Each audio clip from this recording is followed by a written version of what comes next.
Sa ating panahon, sikat at marami ang kumakain ng dinuguan o ng dugo na kanilang niluluto o kanilang iniihaw. Ang tanong natin, ito ba ay talagang pagkain ng tao? Ito ba ay inutos ng Panginoon na kainin? Ano kaya ang sagot ng Biblia? Tiyak na masurpresa ka kung ikaw ay talagang kumakain ng dugo ng anumang hayop sa buong buhay mo. Sa panahon ni Noe, mga kapatid at mga kaibigan, ay nung nagkaroon ng baha, ang kanilang pagkain dapat ay purong mga gulay at mga prutas. Subalit nung ito ay nalipol ng baha, pinahintulutan sila ng Panginoon na kumain ng hayop o ng mga karne, subalit hindi sa kanila ipinahintulot na kainin ang dugo. Mababasa natin sa Genesis ang Kapitulo 9, ang versikulo 3 at 4. Ang wika diyan, bawat gumagalaw na nabubuhay ay magiging pagkain ninyo, gaya ng mga sariwang pananim na lahat ay ibinibigay ko sa inyo. Sa talatang 4, ngunit ang lamang may buhay na siya niyang dugo ay huwag ninyong kakanin. Ayan. Diyan po sa mga talatang binasa natin, noong pinahinutulutan ng Diyos si Noe na kumain ng karne, ay sabi niya, ay kahit na anumang gumagalaw ay pwede ninyong kainin, gaya ng sariwang pananim. So tumutukoy ito sa mga malilinis na hayop. Subalit ang sabi dito ay huwag kakanin yung pong lamang may buhay na siya niyang dugo. So pinakikita, mga kapatid, na yung dugo ay talagang hindi ipinakakain ng Panginoon. Pagdating ng bayang Israel, ay ganun din ang sinabi ng ating Panginoon na ang dugo ay huwag kakanin. Ayon po dito sa Levitico, Kapitulo 7, versikulo 27, ganito ang ating mababasa. Sino mang taong kumain ng alinmang dugo ay ihihiwalay sa kanyang bayan ang taong iyon. Ayan. So makikita natin yung kumakain ng dugo sa kanila, kahit na ito'y pinagbabawal, ay inihihiwalay sa bayan sapagkat siya po ay narumihan. Kaya sa 17:11 ng ganun ding aklat, ay ganito rin ang ating mababasa. 17:11. Ang sabi diyan, sapagkat ang buhay ng laman ay nasa dugo at aking ibinigay sa inyo sa ibabaw ng dambana upang itubos sa inyo mga kaluluwa sapagkat ang dugo'y siyang tumutubos dahil sa buhay. Ayan. So diyan pala kung bakit ipinagbabawal ang dugo. Una, ito naman ay marumi. Ito'y sumisimbolo sa buhay. At higit sa lahat ang sabi diyan, ito'y ipinantutubos sa ating mga kaluluwa o sa kanilang kaluluwa nung araw, mga kapatid. Sapagkat ang sabi rito, ang dugo ay siyang pantubos o tumutubos dahil sa buhay. So diyan, mga kapatid at mga kaibigan, malinaw na ang dugo ay hindi ipinakakain ng Diyos, mga kapatid. Sa tuwing sila'y magkakatay ng karne o pinakakatay ng karne ng Panginoon at ipinakakain, at alam naman natin yung ipinakakain sa kanila, ay of course yung pong mga malilinis na hayop. Ano po ang payo ng Panginoon doon sa mga nagkakatay ng karne? Basahin natin ang Deuteronomio, Kapitulo 12, ang versikulo 15 hanggang 16. Ganito po ang ating mababasa. Gayon may makapapatay ka at makakakain ka ng karne sa loob ng lahat ng iyong mga pintuang daan, ayon sa buong nasa ng iyong kaluluwa, ayon sa pagpapala ng Panginoon mong Diyos na kanyang ibinigay sa iyo. Ang marumi at ang malinis ay makakakain niyaon, gaya ng maliit na usa at gaya ng malaking usa. Sa talatang 16, ganito ang ating mababasa. Huwag lamang ninyong kakanin ang dugo, iyong ibubuhos sa lupa na parang tubig. Ayan. Ano po ang payo, mga kapatid, sa bayang Israel noong panahon na yon? Kapag kaanya makapapatay at makakakain ng karne sa loob ng pintuang daan, ay ang sabi riyan, ayon sa pagpapala ng Panginoon, yung marumi at malinis, kapwa makakakain. Yung pong marumi at malinis, tumutukoy yan sa tao na narumihan. Okay? Na marumi. Sila'y kapwa makakakain sa mga hayop gaya ng maliit na usa, pwedeng kainin, o malaking usa. At ang sabi sa 16, huwag lamang ninyong kakanin ang dugo, iyong ibubuhos sa lupa na parang tubig. So kapag ka nagkakatay ng karne, mga kapatid, unang hayop sila, ay hindi po pinasasahod yung tubig, kundi ipinabubuhos sa lupa na parang tubig. Sapagkat dito hindi mahalaga yung pong dugo, no, mga kapatid, ng karne, kundi ito'y pinabubuhos sa lupa na parang tubig. Alam nyo, sa panahon ni Haring Saul, ay ang bayan ay nagkasala dahil sa pagkain nila ng dugo. At ang katotohanan niyan, si Haring Saul ay nagalit sa bayan sapagkat sila'y nagkasala, no, mga kapatid, sa pagkain ng dugo. Halimbawa na lamang, ang ating mababasa sa unang Samuel, ang kapitulo'y 14, ang versikulo'y 32 at 33. Ang sabi diyan, at ang bayan ay dumaluhong sa Samsam at kumuha ng mga tupa at mga baka at mga guyang baka at mga pinatay sa lupa at kinain ng bayan pati ng dugo. Verse 33, nang magkagayoy kanilang isinaysay kay Saul na sinasabi, narito ang bayan ay nagkakasala laban sa Panginoon sa kanilang pagkain ng dugo. At kanyang sinabi, kayo'y gumagawang may paglililo, inyong igulong ang isang malaking bato sa akin sa araw na ito.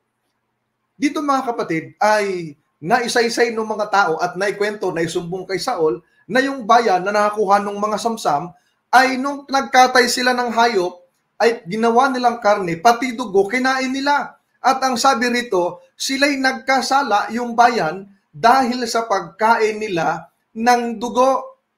Okay? Paano niya sila nagkasala sa Panginoon? Sa pagkain nila ng dugo, sapagkat ipinagbabawal ito ng Panginoon. Kaya sa verse 34 ay merong payo si Saul. Ganito ang ating mababasa.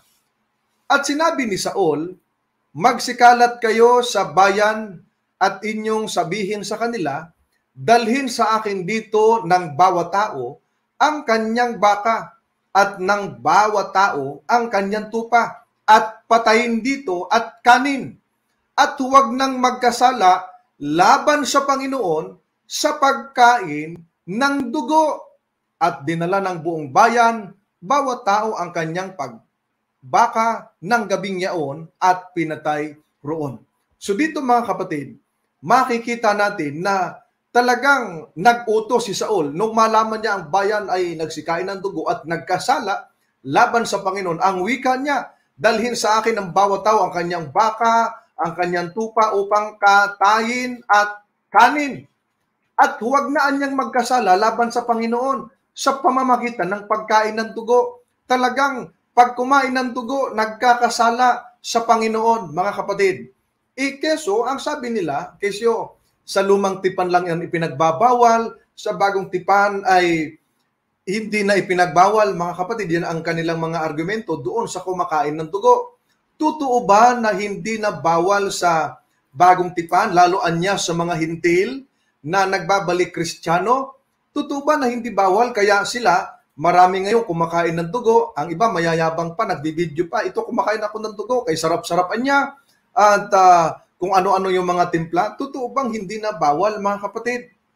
Una, bago natin basahin yung mga talata ng Biblia, una gusto kong ipaabot sa inyo na sa bagong tipan, walang kumain ng dugo ng mga Kristiyano. Walang mababasa sa bagong tipan na may mga lingkod ang Diyos o mga apostol o mga disipulo o mga hintil na nagbalik Kristiyano na kumakain ng dugo. Wala pa akong nabasa. Kung may mabasa silang may kumain ng dugo, unang dinuguan, na gaya ng ginagawa nila ngayon, ay baka totoo yung kanilang argumento. Pero mag-stick tayo doon sa sinasabi ng banal na kasulatan. Ano po ang sabi ni Santiago doon sa Gawa, Kapitulo 15, ang versikulo'y 19 hanggang 20. Sabi riyan, dahil dito'y ang hatol ko, ay huwag nating gambalain yaong sa mga hintil ay nangagbabalik loob sa Diyos.